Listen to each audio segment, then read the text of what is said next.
It was supposed to be a safe haven, a quiet corner of the Sierra Nevadas where a family could piece their lives back together. In the fall of 1980, Glenna Sue Sharp moved her 5 children into Cabin 28 at the Keddie Resort in Plumas County, California, hoping for a fresh start away from a troubled past.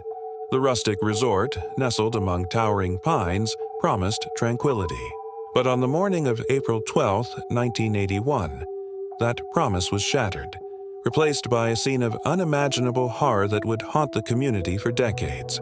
That spring morning, Sue's 14-year-old daughter, Sheila, returned home from a sleepover to a scene of absolute carnage.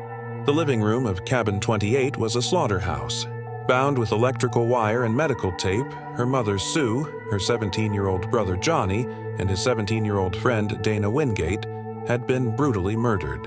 They were stabbed, bludgeoned with a hammer, and left in a tableau of violence so extreme it defied comprehension. The 2 youngest Sharp boys and a friend who had been sleeping in an adjacent bedroom were miraculously unharmed. But one person was conspicuously absent from the bloody scene: 12-year-old Tina Sharp. She had vanished without a trace, leaving behind only a terrifying silence. The investigation that followed was immediately fraught with confusion and what many would later call gross incompetence. Law enforcement was slow to secure the scene, potentially contaminating or destroying crucial evidence. Initial theories pointed towards a random drug-fueled attack, a common fear in the area at the time. Yet, as investigators dug deeper, a more sinister and personal narrative began to emerge. Attention soon focused on Martin Smart, a neighbor living in a nearby cabin, and his friend Severin Beau Boubaid. Smart's own wife later told police that he had confessed to hating Johnny Sharp and admitted to being involved in the murders.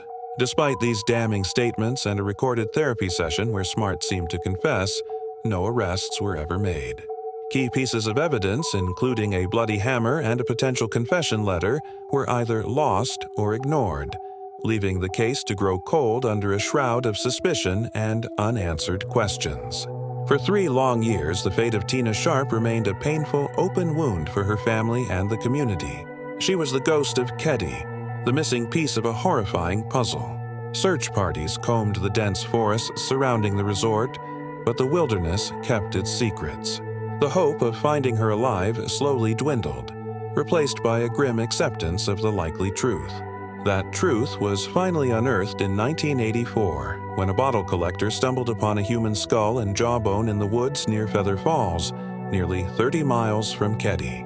Dental records confirmed the remains belonged to Tina. Her story had found its tragic end, far from the cabin where her nightmare began. Though some of the killers have since been identified through circumstantial evidence and deathbed confessions, the case remains officially unsolved.